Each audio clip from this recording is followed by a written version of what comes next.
Waterloo the other day. Could you tell me how it felt to be lifted out of the courtroom and just sort of dumped on the ground there, and what your feelings were at the time?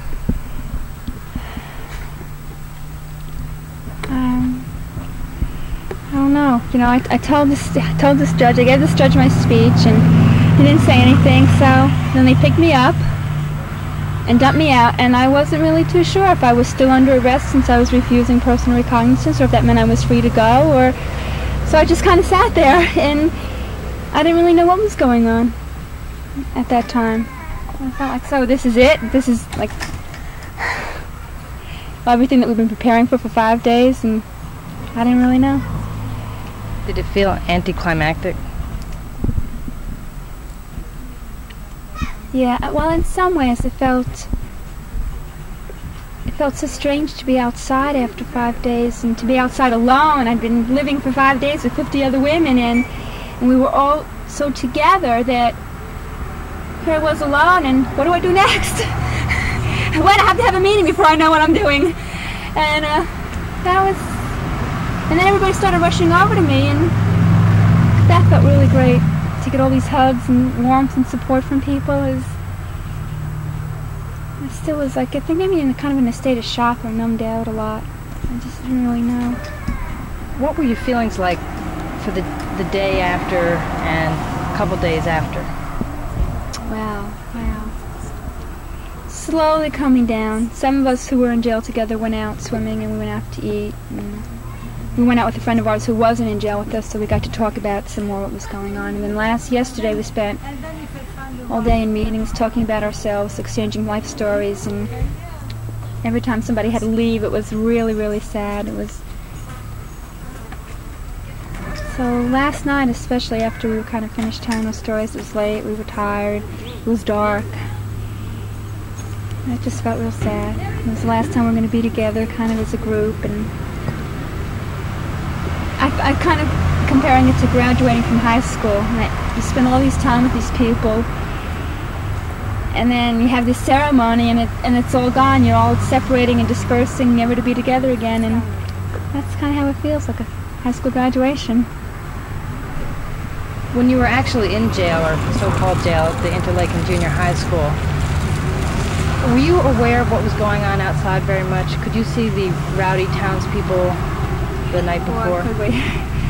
That was very scary. It was so similar to what happened in Waterloo that I couldn't. I'm pretty nearsighted, and I didn't have my glasses, so I couldn't really look out the window too much because I couldn't see anything anyway.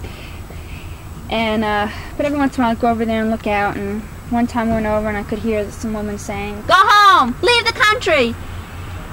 It was very, very, very frightening to even experience that hate from 500 feet away. It makes me feel pretty sad too, that I'm pretty frustrated, and I felt concerned for the women who were out there, especially as it got later and darker and they got less, and I felt kind of concerned for them.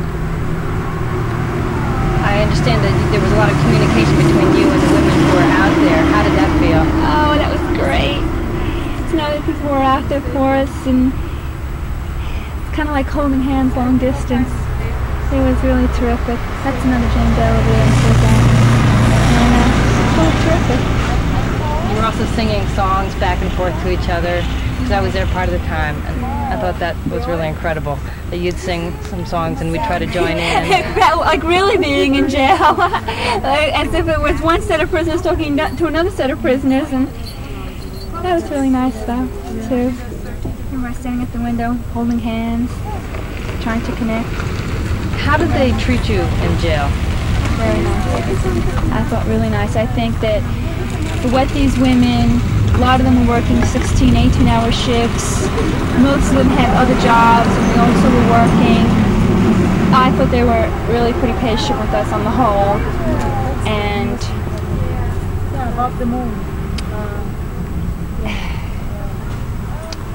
were pretty patient and sometimes try to work with us.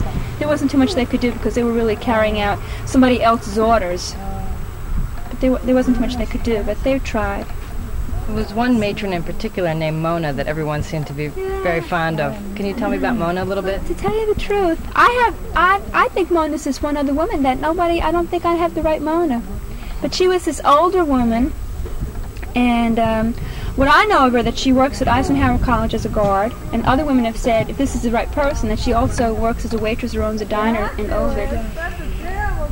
I don't know, she was just really a person. When I told her about the escape, just right away, she didn't say, oh, you bad girls, or whatever. She was like, oh my God, I hope I don't get in trouble for it. And I hope it didn't happen when I was on duty, and she was trying to ask us when it happened. And she was just a really nice person.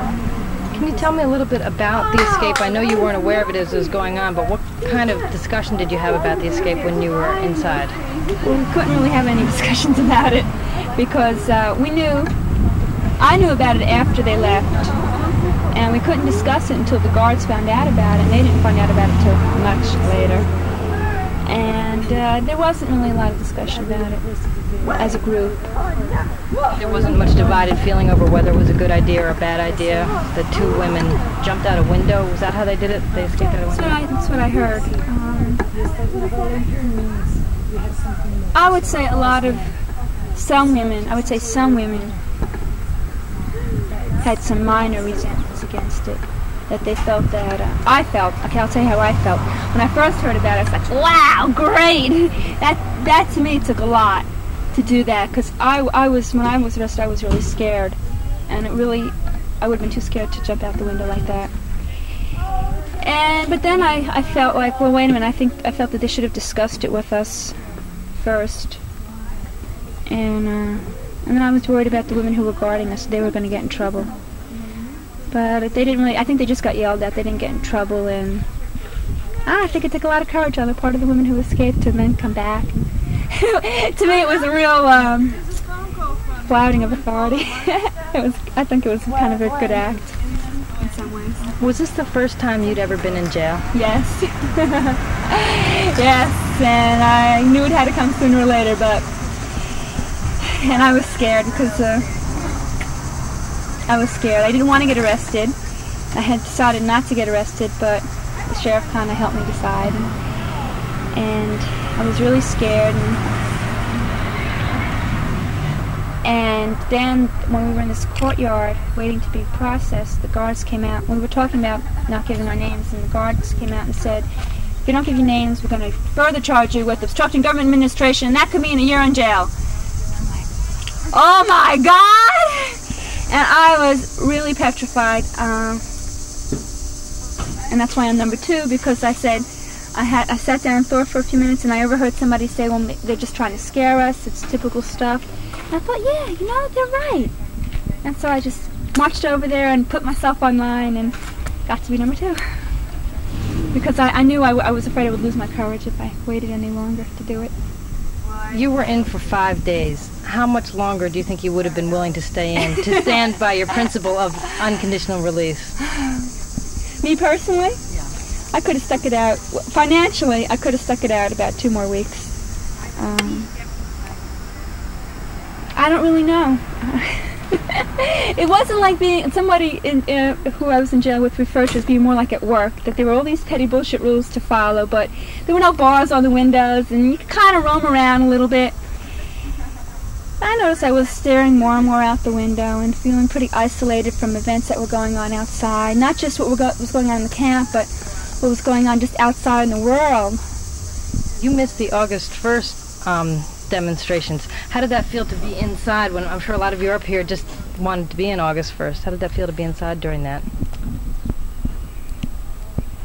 There was so much going on. There was so much going on, I don't think I really missed it.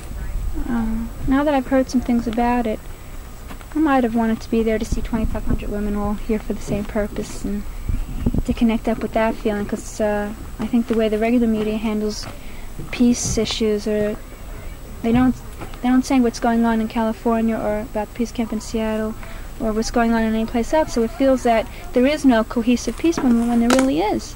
It's very broad-based, and that would have been nice to see that, to see 2,500 women be here would have been great. I'm trying to think what we did in jail on Monday. I know we had our own action. That's where the room about the food fight came from, the mass arrest. We were just kind of fooling around and putting a couple of cots together and pretending that was the fence we were climbing over. We were just fooling around. One last question, because we're running out of tape. If you had to do it all over again, be in the same situation at Waterloo, and make all the decisions you made along the line, would you do it the same, or would you do anything different? I think I would do it the same. I think it was, you know, when we got arrested, I wasn't too sure why I was getting arrested, but more and more it seems to me that we got arrested because we were, not only because we were lesbians, or because the town perceived us to be lesbians, but because we were women, and it was easier to arrest us than it was to arrest these men, and because we were going to be nonviolent, it was easier to arrest us too than to arrest these men who might strike back at them. And so I feel it's pretty important. I consider myself a real radical feminist, and so it was pretty important to stand up for women's rights, and there's a clear sign of women being oppressed. It's like a black is going to get arrested before a white person will, and we got arrested because we were women before a man did. And so I would do it again, and I want to say that it was really great to be in jail with some women I've only heard things about, and some women that I've had some conversations with and really respected what they've had to say politically, and to see this actually in process and to work with them was really great. Thank you very much. Thank you. Okay.